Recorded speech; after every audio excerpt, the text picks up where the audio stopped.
Bienvenue dans cette nouvelle vidéo.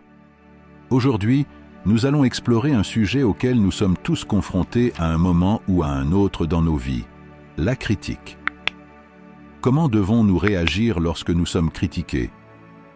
Que vous soyez la personne la plus talentueuse, la plus généreuse ou la plus bienveillante du monde, vous serez toujours abordé. Cela peut arriver même dans les moments où vous faites de votre mieux pour améliorer les choses autour de vous. Mais sachez que cela fait partie de la nature humaine et du monde dans lequel nous vivons. Peu importe la grandeur de vos actions, il y aura toujours quelqu'un qui ne sera pas d'accord avec vous, qui ne comprendra pas vos intentions ou qui vous percevra de manière négative. Mais pourquoi sommes-nous critiqués?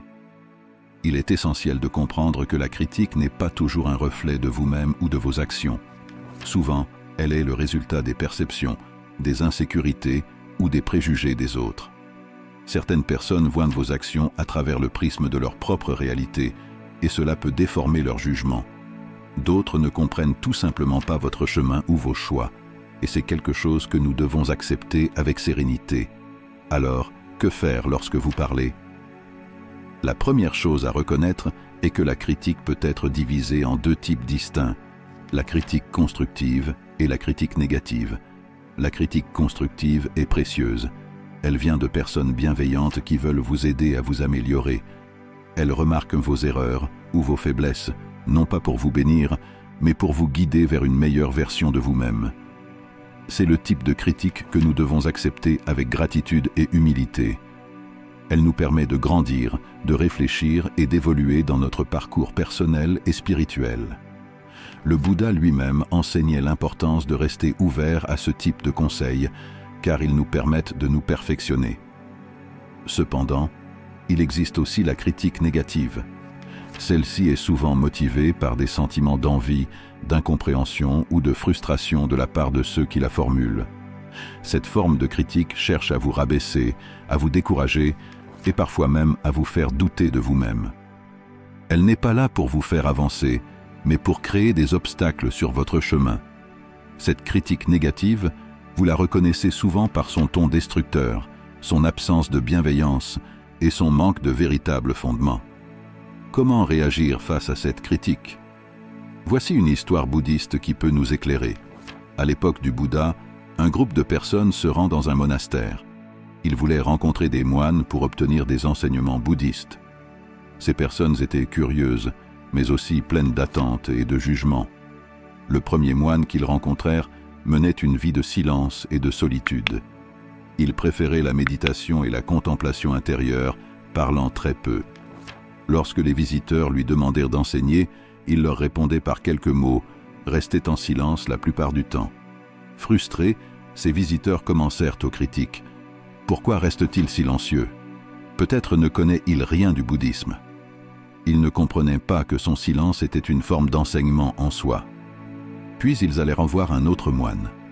Celui-ci connaît des enseignements bouddhistes très profonds et complexes. Lorsqu'il commença à leur enseigner des concepts profonds et abstraits, les visiteurs furent une fois de plus déçus. « Il est trop compliqué, nous ne comprenons rien. » Ils le critiquèrent également car ils étaient incapables de saisir la profondeur de ses paroles. Finalement, ces mêmes visiteurs rencontrèrent un troisième moine qui expliquait les enseignements bouddhistes de manière simple et accessible. Cependant, après un certain temps, ils le critiquèrent également, disant « Il est trop simple. Nous voulons des enseignements plus profonds. » Ces trois moines étaient perplexes. Ils avaient chacun approché les visiteurs avec des méthodes différentes, et pourtant, ils avaient tous été abordés. Ils décidèrent donc d'aller voir le Bouddha pour lui raconter ce qui s'était passé. Après les avoir écoutés, le Bouddha leur donne un enseignement profond.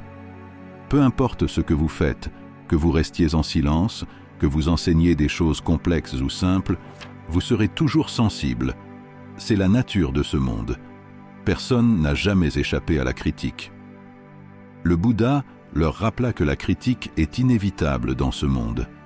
Même lui, qui atteignit l'illumination et diffusant des enseignements de paix et de sagesse, fut sensible par certains. C'est pourquoi il est crucial de comprendre que vous ne pouvez pas plaire à tout le monde et que cela ne doit pas vous détourner de votre chemin. Comment appliquer cet enseignement dans nos vies? La première chose est de retenir et que tout le monde ne vous comprendra pas. Tout le monde ne pourra pas saisir vos motivations ou vos intentions. Et cela ne signifie pas que vous avez un tort. Tant que vous savez, au fond de vous-même, que ce que vous faites est juste, que vous agissez avec intégrité et bienveillance, vous devez continuer sur votre chemin. Si vous pensez avoir fait quelque chose de bien, pour avoir aidé les autres ou pour avoir suivi vos principes, ne laissez pas ces critiques vous arrêter. La critique fait partie du voyage, mais elle ne doit jamais devenir un frein à votre progression. La prochaine fois que vous serez confronté à la critique, rappelez-vous cette histoire des 3 moines. Rappelez-vous que la critique est une constante dans ce monde, mais que cela ne doit jamais vous détourner de votre chemin. Continuez à avancer avec confiance, à faire le bien et à grandir, car la véritable force réside dans la persévérance malgré l'incompréhension des autres. Merci d'avoir suivi cette vidéo jusqu'à la fin. Si ce message vous a inspiré, n'oubliez pas que le chemin vers l'abondance commence avec de petites actions de transformation intérieure. Pour ne rien manquer des prochains enseignements et continuer à avancer ensemble sur ce chemin, je vous invite à liker cette vidéo, à vous abonner à la chaîne et surtout à activer la cloche de notification pour être informé dès qu'une nouvelle vidéo est disponible. Si vous pensez que ce message peut aider quelqu'un dans votre entourage, n'hésitez pas à partager cette vidéo avec vos proches. Chaque action compte, et c'est ensemble que nous pouvons créer une communauté de paix, de sagesse et d'abondance. Merci pour votre soutien et à très bientôt sur notre chaîne Chemin vers l'abondance.